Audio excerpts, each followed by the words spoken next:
ನಮಸ್ಕಾರ. ವಶಿಷ್ಠ ಉದಂತ ಸುದ್ದಿವಾಹಿನಿಗೆ ಸ್ವಾಗತ. ಇಂದಿನ ಪಂಚಾಂಗ.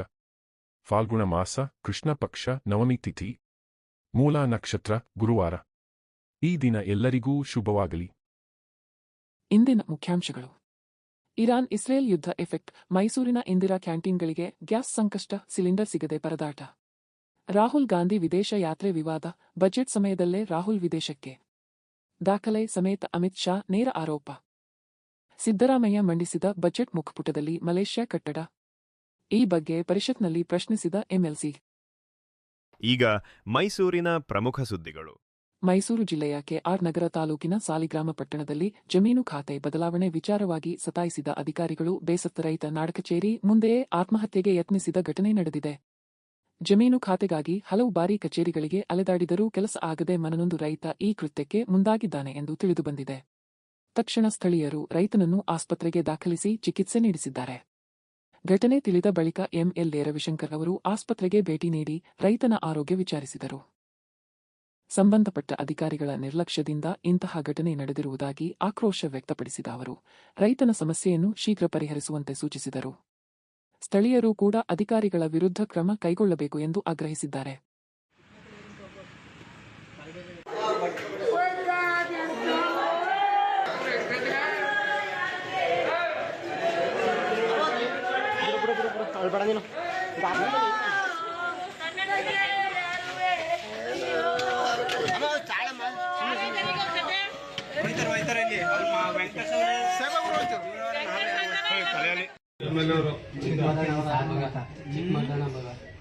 ನೀವು ನಮ್ಗಾರ ಹೇಳ್ಬೇಕು ತಾನೆ ಯಜಮಾನ್ರೆ, ನೀವು ಅವಾಗೆಲ್ಲ ಡಿಸಿ ಅವರು ಜನಸ್ಪಂದನ ಕಾರ್ಯಕ್ರಮ ಮಾಡ್ಬೇಕು ಹೇಳಿದ್ರೆ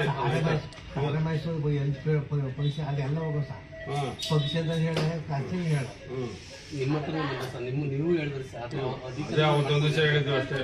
ಅದಾದ್ಮೇಲೆ ಬಂದೇ ಇಲ್ಲ. ನೀವು ಹೇಳಿದ್ಮೇಲೆ ಅಧಿಕಾರಿಗಳು ಹೋದಾಗ 5,000 ಕೂಡ ಮುಂದಿನ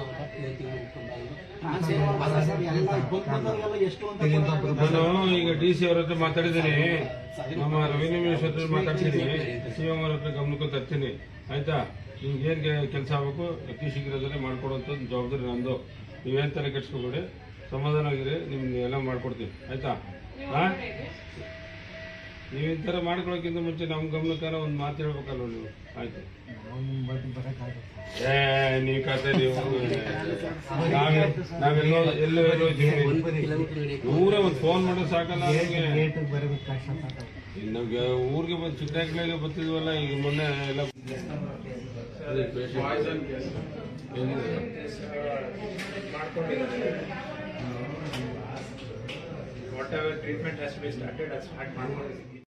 ಇರಾನ್ ಇಸ್ರೇಲ್ ಮಧ್ಯೆ ನಡೆಯುತ್ತಿರುವ ಯುದ್ಧದ ಪರಿಣಾಮ ದೇಶದ ಎಲ್ಲೆಡೆ ಕಾಣಿಸುತ್ತಿದೆ.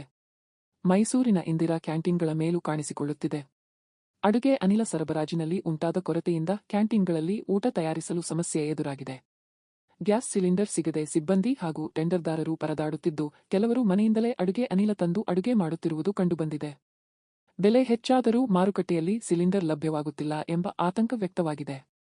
ಗ್ಯಾಸ್ ಕೊರತೆಯಿಂದ ನಿಗದಿತ ಮೆನು ಪಾಲಿಸಲು ಕ್ಯಾಂಟೀನ್ ಸಿಬ್ಬಂದಿ ಕಂಗಾಲಾಗಿದ್ದಾರೆ. ಇದೇ ಪರಿಸ್ಥಿತಿ ಮುಂದುವರೆದರೆ ಮೈಸೂರಿನ ಕೆಲವು ಇಂದಿರಾ ಕ್ಯಾಂಟೀನ್ಗಳಲ್ಲಿ ನಾಳೆಯಿಂದ ಆಹಾರ ವಿತರಣೆ ಸ್ಥಗಿತಗೊಳ್ಳುವ ಸಾಧ್ಯತೆ ಇದೆ ಎಂದು ಅಡುಗೆ ತಯಾರಕ ಗಿರೀಶ್ ತಿಳಿಸಿದ್ದಾರೆ. ಇದು ಹೇಳಬಾರ್ದು, ಅಸಾಧ್ಯ. ಯಾಕೆ ಗೊತ್ತಾ, ಬಾಯಲ್ಲಿ ಹೇಳ್ದಂಗೆ ಏನ್ ಕೆಲಸನೂ ಆಗಲ್ಲ.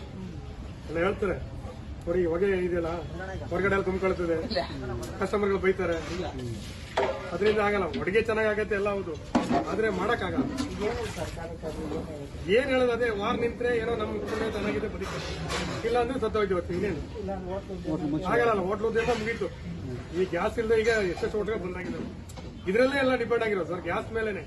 ಯಾಕಂದ್ರೆ ಗ್ಯಾಸ್ ಇಲ್ಲದೆ ಹೋಟ್ಲ್ ನಡೆಯಲ್ವಲ್ಲ. ಈ ಸಾಮಾನಾದ್ರೂ ಬಿಡಿ ಸರ್, ಕೆಲವು ಹೋಟ್ಲ್ಗಳು ಬಾಗಿಲು ಹಾಕಿದ್ರೆ ಯಾರು ಹೇಳ್ಕೊಳ್ಳಲ್ಲ, ಮರ್ಯಾದೆ ಪ್ರಶ್ನೆ. ಈಗ ನೋಡಿ ಡಿಮ್ಯಾಂಡ್ ಮಾಡ್ತಾರೆ, 2,000 ಕೊಡಿ, 3,000 ಕೊಡಿ ಅಂತಾರೆ. ಎಲ್ಲಿ ತಂದ್ಕೊಡೋದು? ಅದು ತಕ್ಕ ವ್ಯಾಪಾರ ಅಂದ್ರೆ ಪರವಾಗಿಲ್ಲ, ವ್ಯಾಪಾರ ಏನ್ ಮಾಡೋದು?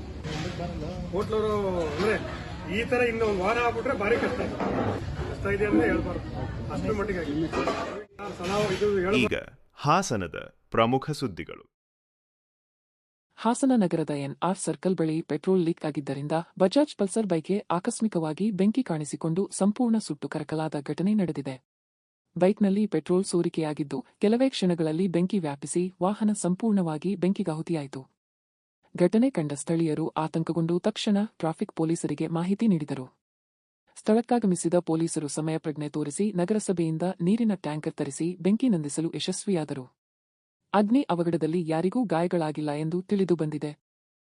ಆದರೆ ಈ ಘಟನೆಯಿಂದ ಕೆಲಕಾಲ ಎನ್ಆರ್ ಸರ್ಕಲ್ ಸುತ್ತಮುತ್ತ ಸಂಚಾರ ದಟ್ಟಣೆ ಉಂಟಾಗಿ ವಾಹನ ಸವಾರರು ಪರದಾಡುವಂತಾಯಿತು.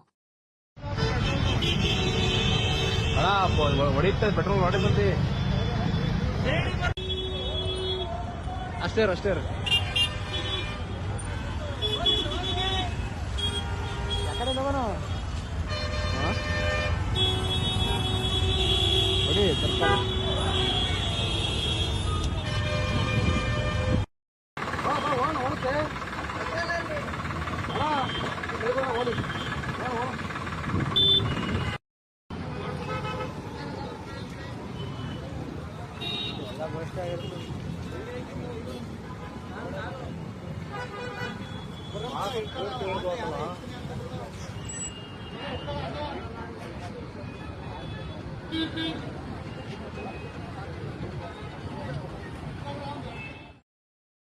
ಹಾಸನ ಜಿಲ್ಲೆಯ ಸಕಲೇಶಪುರ ತಾಲೂಕಿನ ರಾಷ್ಟ್ರೀಯ ಹೆದ್ದಾರಿ 75ನಲ್ಲಿ ಬಾಗೇಗುಲ್ಗಳಿ ಸಮೀಪ ಟ್ರ್ಯಾಕ್ಟರ್ ಹಾಗೂ ಟಿಪ್ಪರ್ ಲಾರಿ ನಡುವೆ ಭೀಕರ ಅಪಘಾತ ಸಂಭವಿಸಿ ಟ್ರ್ಯಾಕ್ಟರ್ ರಸ್ತೆ ಮಧ್ಯದಲ್ಲೇ ಪಲ್ಟಿಯಾದ ಘಟನೆ ನಡೆದಿದೆ. ಈ ಭಾಗದಲ್ಲಿ ನಡೆಯುತ್ತಿರುವ ರಸ್ತೆ ವಿಸ್ತರಣೆ ಕಾಮಗಾರಿಯ ಅವೈಜ್ಞಾನಿಕ ಕ್ರಮವೇ ಅಪಘಾತಕ್ಕೆ ಕಾರಣ ಎಂದು ಆರೋಪಿಸಲಾಗಿದೆ. ವಾಹನ ಸವಾರರಿಗೆ ಎಚ್ಚರಿಕೆ ನೀಡುವ ನಾಮಫಲಕಗಳು ಹಾಗೂ ವೇಗ ನಿಯಂತ್ರಣ ಕ್ರಮಗಳ ಕೊರತೆಯಿಂದ ಅಪಘಾತಗಳು ಹೆಚ್ಚಾಗುತ್ತಿವೆ ಎಂದು ಮಲೆನಾಡು ರಕ್ಷಣಾ ಸೇನೆ ಜಿಲ್ಲಾ ಉಪಾಧ್ಯಕ್ಷ ನಾಗೇಂದ್ರ ಹೊಸಕೊಪ್ಪಳ ಆಕ್ರೋಶ ವ್ಯಕ್ತಪಡಿಸಿದ್ದಾರೆ. ಅಧಿಕಾರಿಗಳ ನಿರ್ಲಕ್ಷ್ಯದಿಂದ ಅಮಾಯಕರ ಜೀವಗಳು ಅಪಾಯಕ್ಕೀಡಾಗುತ್ತಿವೆ ಎಂದು ಅವರು ಹೇಳಿದರು. ತಕ್ಷಣವೇ ಸುರಕ್ಷತಾ ಕ್ರಮಗಳನ್ನು ಕೈಗೊಳ್ಳದಿದ್ದರೆ ಸಾರ್ವಜನಿಕರನ್ನು ಸಂಘಟಿಸಿ ಪ್ರತಿಭಟನೆ ನಡೆಸುವುದಾಗಿ ಎಚ್ಚರಿಕೆ ನೀಡಿದ್ದಾರೆ. ಹೆದ್ದಾರಿ ಕಾಮಗಾರಿ ಮೇಲ್ವಿಚಾರಣೆಯ ಹೊಣೆ ಹೊತ್ತಿರುವ ಎನ್ಎಚ್ಎಐ ಅಧಿಕಾರಿಗಳು ಕ್ರಮ ಕೈಗೊಳ್ಳಬೇಕೆಂದು ಸ್ಥಳೀಯರು ಆಗ್ರಹಿಸಿದ್ದಾರೆ.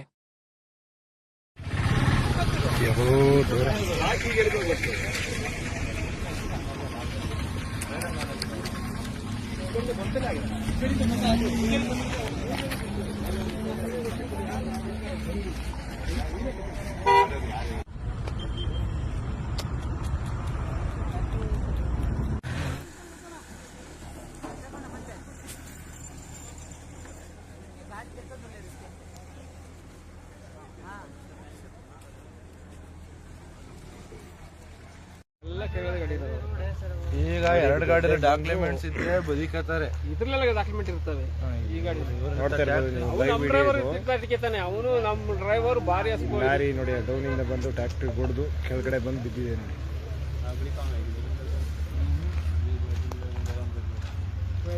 ಸಖತ್ ಏಟ್ ಆಯ್ತು ಅಲ್ಲೆಲ್ಲ ಸಖತ್ ಏಟ್ ಅಲ್ಲಿ ಹೊಡೆದ ನೋಡಿದೆ. ನಮ್ಮ ಡ್ರೈವರ್ ಅವ್ರು ನೆದ್ದಿದ್ದು ಏನೋ ಇರಲ್ಲ, ಆಲ್ಮೋಸ್ಟ್ ಡ್ರೈವರ್ ಸಿಕ್ಕಾಪಟ್ಟೆ ಏನು ಕಮ್ಮಿ ಅಲ್ಲಿಂದ ಏನು ಕಡಿಮೆ ಬಂದಿಲ್ಲ ತರ. ಬನ್ನಿ ಅವೇನ ಇದು ಬಿದ್ದಿರ್ತಾವ ಗಾಜು ಗೀಜು ಹೊಡಿತಾವೆ. ಈಗ ಚಿಕ್ಕಮಗಳೂರಿನ ಪ್ರಮುಖ ಸುದ್ದಿಗಳು.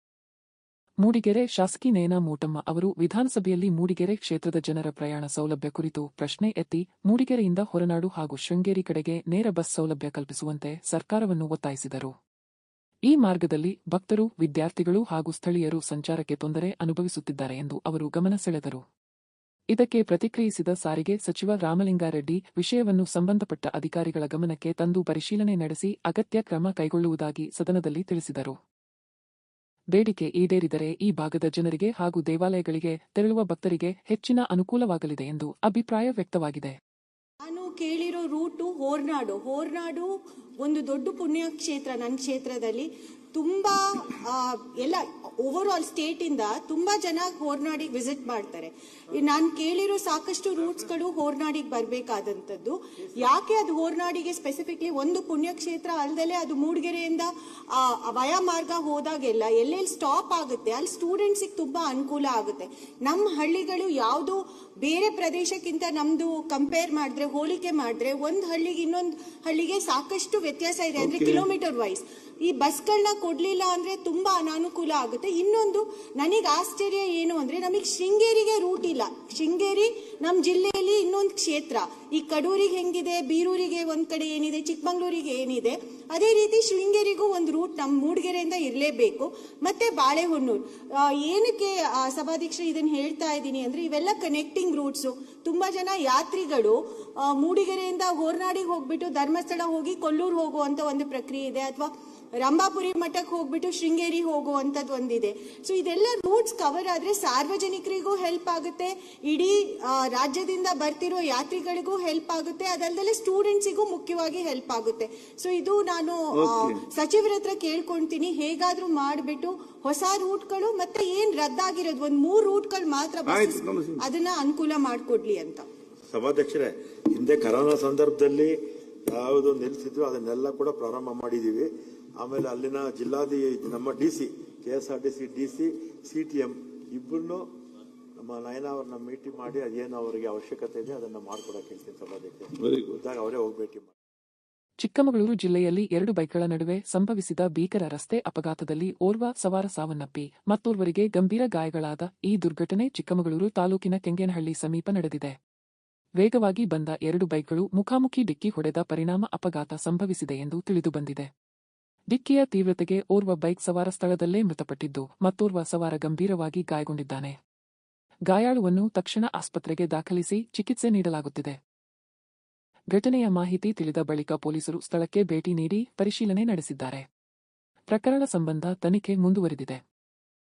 ಈಗ ರಾಜ್ಯ ಮತ್ತು ರಾಷ್ಟ್ರೀಯ ಸುದ್ದಿಗಳು.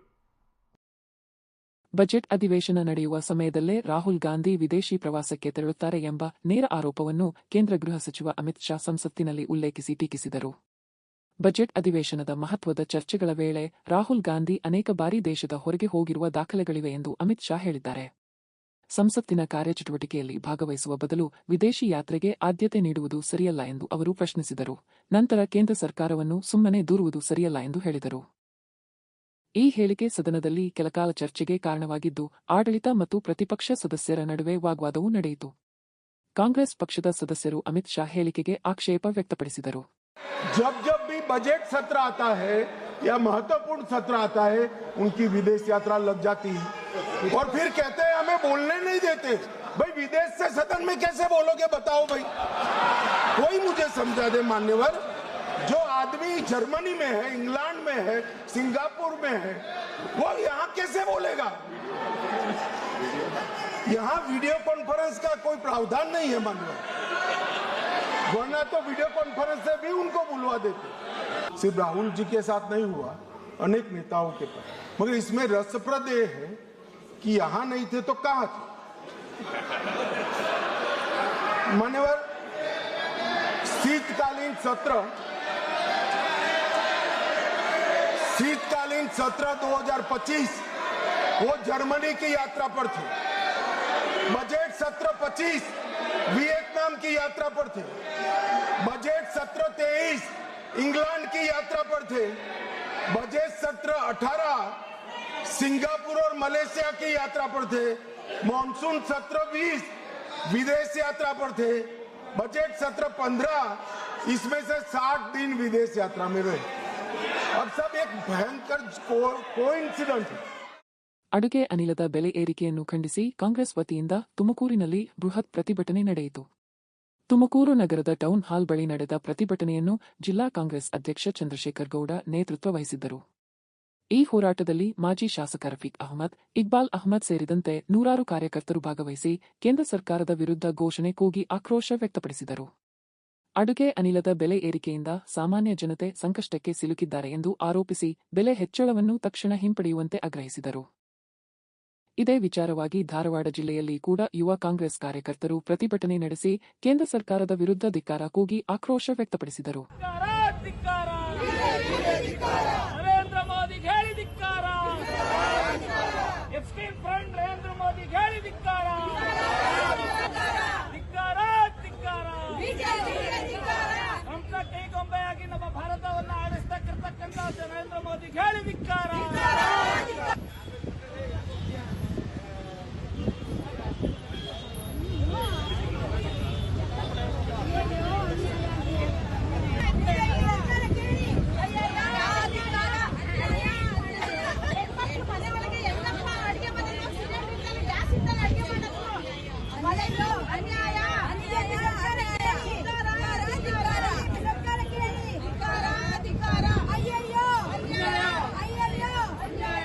ಬಗ್ಗೆ ಕಾಳಜಿನೇ ಇಲ್ಲ ಇವ್ರಿಗೆ, ಬಿಜೆಪಿ ಅವರಿಗೆ. ಬರೇ ಉದ್ಯೋಗಸ್ಥರು, ದೊಡ್ಡ ದೊಡ್ಡ ಶ್ರೀಮಂತರು ಇಂಥವ್ರ ಬಗ್ಗೆ ಅಷ್ಟೇ ಕಾಳಜಿ ಹೊರತು ಬಡವರ ಬಗ್ಗೆ ಕಾಳಜಿ ಇಲ್ಲ. ಇಡೀ ದೇವರ ಸಿಲಿಂಡರ್ನು ಉಪಯೋಗಿಸ್ತಾರೆ. ಒಂದು ಸಿಲಿಂಡರ್ಗೆ ಇವತ್ತ 60 ರೂಪಾಯಿ ಅಂತಂದ್ರೆ ಬಹಳ ಅಂದ್ರೆ ಬಹಳ ಇವತ್ತ ದೊಡ್ಡ ಹೊರೆ ಆಗ್ತಿರ್ತಾವ. ಇವತ್ತು ದೇಶದೊಳಗ ಕಾಂಗ್ರೆಸ್ ಬಡತನ ರೇಖೆಗಿಂತ ಕಡಿಮೆ ಇದ್ದಂತವ್ರು ಬಡವರು ಇವತ್ತ ಆರಾಮನೇ ಇಲ್ಲ. ಬರೀ ಇವತ್ತ ಗ್ಯಾಸ್ ಸಿಲಿಂಡರ್ದ ರೇಟ್ ಅಷ್ಟೇ ಅಲ್ಲ, ಇವತ್ತ ಡೀಸೆಲ್ ಇರ್ಬೋದು, ಪೆಟ್ರೋಲ್ ಇರ್ಬೋದು. ಇವತ್ತು ಒಂದು 100 ರೂಪಾಯಿದಷ್ಟು ಇವತ್ತ ಡೀಸೆಲ್ ಮತ್ತು ಪೆಟ್ರೋಲ್ ರೇಟ್ ಆಗಿದಾವ. ಅದಕ್ಕೆ ಇವತ್ತ ಧಾರವಾಡ ಜಿಲ್ಲಾ ಯುವ ಕಾಂಗ್ರೆಸ್ ವತಿಯಿಂದ ಮಾಡಲೇ ಇಲ್ಲ ಅಂತಂದ್ರೆ ಬರ್ತಕ್ಕಂತ ದಿವಸದೊಳಗ ಇವತ್ತ ರಾಜ್ಯಾದ್ಯಂತ ನಮ್ಮ ಕಾಂಗ್ರೆಸ್ ಪಕ್ಷದ ವತಿಯಿಂದ ಇವತ್ತ ಉಗ್ರವಾದಂತ ಪ್ರತಿಭಟನೆಯನ್ನ ಮಾಡಲಾಗುತ್ತದೆ ಅಂತಕ್ಕಂತ ಒಂದು ಎಚ್ಚರಿಕೆ ಗಂಟೆಯನ್ನ ಏನು ದೇಶದಲ್ಲಿ ಪ್ರಧಾನಮಂತ್ರಿ ಆದಂತದೆ. ಇವತ್ತ ಸಿಲಿಂಡರ್ ರೇಟ್ ಕಡಿಮೆ ಆಗಬೇಕು, ಇಲ್ಲ ಅಂತ ಉಗ್ರ ಹೋರಾಟ ಚಾಲೂ ಮಾಡ್ತೀವಿ ಅಂತಕ್ಕಂತ ಒಂದು ಮಾತನ್ನ ನಾನು ಹೇಳ್ತಾ ಇವತ್ತಿನ ದಿವಸ ಇಲ್ಲಿ ನಮಗೆ ಕರೆಯಿಸಿ ಮಾತಾಡೋಕೆ ಅವಕಾಶ ಮಾಡಿಕೊಟ್ಟಂತ. ರಾಜ್ಯ ಬಜೆಟ್ ಪುಸ್ತಕದ ಮುಖಪುಟದಲ್ಲಿ ಮಲೇಷ್ಯಾದ ಕಟ್ಟಡದ ಚಿತ್ರ ಬಳಕೆಯಾಗಿದೆ ಎಂಬ ವಿಚಾರ ವಿಧಾನ ಪರಿಷತ್ನಲ್ಲಿ ಚರ್ಚೆಗೆ ಕಾರಣವಾಯಿತು. ಮುಖ್ಯಮಂತ್ರಿ ಸಿದ್ದರಾಮಯ್ಯ ಮಂಡಿಸಿದ ಬಜೆಟ್ನ ಮುಖಪುಟದಲ್ಲಿ ವಿದೇಶಿ ಕಟ್ಟಡದ ಚಿತ್ರ ಇರುವುದನ್ನು ಪ್ರಶ್ನಿಸಿ ಚಿತ್ರದುರ್ಗ ಜಿಲ್ಲೆಯ ವಿಧಾನ ಪರಿಷತ್ ಸದಸ್ಯ ಕೆಎಸ್ ನವೀನ್ ಪರಿಷತ್ನಲ್ಲಿ ಪ್ರಶ್ನೆ ಎತ್ತಿದರು. ರಾಜ್ಯದ ಬಜೆಟ್ ಪುಸ್ತಕದಲ್ಲಿ ಕರ್ನಾಟಕದ ಸಾಂಸ್ಕೃತಿಕ ಹಾಗೂ ಐತಿಹಾಸಿಕ ಕಟ್ಟಡಗಳ ಚಿತ್ರ ಬಳಸಬೇಕಾದರೆ ಮಲೇಷ್ಯಾದ ಕಟ್ಟಡದ ಚಿತ್ರ ಏಕೆ ಬಳಸಲಾಗಿದೆ ಎಂದು ಅವರು ಆಕ್ಷೇಪಿಸಿದರು. ಈ ಪ್ರಶ್ನೆಗೆ ಕಾಂಗ್ರೆಸ್ ಸದಸ್ಯರು ಕೆಲಕಾಲ ಮುಜುಗರಕ್ಕೆ ಒಳಗಾದರು. ವಿಷಯದ ಕುರಿತು ಸರ್ಕಾರದಿಂದ ಸ್ಪಷ್ಟನೆ ನೀಡುವಂತೆ ಸದಸ್ಯರು ಒತ್ತಾಯಿಸಿದರು. ಬಜೆಟ್ಟಿನ ಮುಖಪುಟನ ಸರಿಪಡಿಸೋದಕ್ಕೆ ಹೇಳ್ಬೇಕು. ಈ ಬಜೆಟ್ಟಿನ ಮುಖಪುಟದಲ್ಲಿ ಮಲೇಷ್ಯಾದ ಕೊಲಾಲಂಪುರಿನ ಚಿತ್ರ ಹಾಕಿದ್ದಾರೆ. ತೀರಾ ಅಂತ ಕೆಳಮಟ್ಟಕ್ಕೆ ಬಂದಿದೆ ನಮ್ಮ ಬೌದ್ಧಿಕ ಮಟ್ಟ ಅಂತಂದ್ರೆ ಈ ಸಭಾನಾಯಕರೇ ಸರಿಪಡಿಸ್ರಿ. ಮೊನ್ನೆ ಸಭಾನಾಯಕರೇ ಅಲ್ಲ, ಅಟ್ಲೀಸ್ಟ್ ನಮ್ಮ ವಿಧಾನಸೌಧದ್ದು ಇನ್ಯಾವುದೋ ಒಂದು ಚಿತ್ರ ಹಾಕಬೇಡಲ್ಲ. ಅದು ಯಾವ ಮಹಾನುಭಾವ ಈ ತರ ನೋಡ್ರಿ, ವಿಧಾನಸೌಧ ಚಿತ್ರ ಹಾಕ್ಬೋದಾಗಿತ್ತು. ಇದರಲ್ಲಿ ಮನೆ ಸಭಾಪತಿಗಳ ಇದು ನೋಡ್ರಿ, ಇದ್ರಲ್ಲಿ ಅಲ್ಲ ಹೇಳ್ತೀನಿ, ಅದಕ್ಕೆ ಹೇಳ್ತಾ ಇದ್ದೀನಿ. ಈಗ ನಮ್ಮ ಎಸ್ಟಿ ಮಾಲ್ ಎದುರಿಗೆ ಟ್ವಿನ್ ಟವರ್ ಒಂದಿದೆ. ಇದು ಆ ಟ್ವಿನ್ ಟವರ್ ಅಲ್ಲ, ಸ್ವಲ್ಪ ಕೇಳಿ ಸರ್. ಅಲ್ಲ ಎಲ್ಲ ಓಡಾಡ್ತಾ ಇದ್ದೀವಿ ಆದ್ರೆ ಅಲ್ಲ ಮಾನ್ಯ ಸಭಾಪತಿಗಳೇ, ಅವ್ರು ಹೇಳ್ತಿರೋ ಟ್ವಿನ್ ಟವರ್ ಅಲ್ಲ ಇದು ಮಲೇಷ್ಯಾ ಕೊಲಾಲಂಪುರ್ ಅಲ್ಲಿರುವಂತ ಪೆಟ್ರೋನಾಸ್ ಟವರ್ ಇದು. ಆಯ್ತಾಯ್ತು. ಆ ತರದ ಒಂದು ಅಂದ್ರೆ ಬೌದ್ಧಿಕ ಮಟ್ಟ ಎಷ್ಟು ಮಟ್ಟಕ್ಕೆ ಬಿದ್ದೋಗಿದೆ ಈ ಸರ್ಕಾರದ್ದು ಅಂತಂದ್ರೆ ಇವನ್ ಮುಖಪುಟದ ಒಂದು ಫೋಟೋ ಕೂಡ ಹೊರಗಡೆ ದೇಶದ ಯಾವ್ದು ತಗೊಂಡ್ಬಂದು ಹಾಕುವಂತ ಕೆಲಸ ಮಾಡಿದೆ. ಆಯ್ತು ಮಾಡಬೇಡಿ ಸರ್, ಮಾಡ್ತೀರಾ ಬೇರೆದ್ ಮಾಡಿ ಬೆಂಗಳೂರಿಗೆ. ಆಯ್ತಾಯ್ತು, ಸರ್ಕಾರ ಉತ್ತರ ಕೊಡುತ್ತದೆ. ಸರ್ ಆಯ್ತು, ಮಲೇಷ್ಯಾ ಪುಟ ಅಂತ ಸರ್ ಒಪ್ಕೊಂಡಿದ್ದೀರಿ. ಮತ್ತೊಮ್ಮೆ ಮುಖ್ಯಾಂಶಗಳು. ಇರಾನ್ ಇಸ್ರೇಲ್ ಯುದ್ಧ ಎಫೆಕ್ಟ್, ಮೈಸೂರಿನ ಇಂದಿರಾ ಕ್ಯಾಂಟೀನ್ಗಳಿಗೆ ಗ್ಯಾಸ್ ಸಂಕಷ್ಟ, ಸಿಲಿಂಡರ್ ಸಿಗದೆ ಪರದಾಟ. ರಾಹುಲ್ ಗಾಂಧಿ ವಿದೇಶ ಯಾತ್ರೆ ವಿವಾದ, ಬಜೆಟ್ ಸಮಯದಲ್ಲೇ ರಾಹುಲ್ ವಿದೇಶಕ್ಕೆ. ದಾಖಲೆ ಸಮೇತ ಅಮಿತ್ ಶಾ ನೇರ ಆರೋಪ. ಸಿದ್ದರಾಮಯ್ಯ ಮಂಡಿಸಿದ ಬಜೆಟ್ ಮುಖಪುಟದಲ್ಲಿ ಮಲೇಷ್ಯಾ ಕಟ್ಟಡ. ಈ ಬಗ್ಗೆ ಪರಿಷತ್ನಲ್ಲಿ ಪ್ರಶ್ನಿಸಿದ ಎಂಎಲ್ಸಿ. ಇಲ್ಲಿಗೆ ಇಂದಿನ ವಾರ್ತಾ ಪ್ರಸಾರ ಮುಕ್ತಾಯವಾಯಿತು. ಧನ್ಯವಾದಗಳು. ಈ ದಿನ ಎಲ್ಲರಿಗೂ ಶುಭವಾಗಲಿ.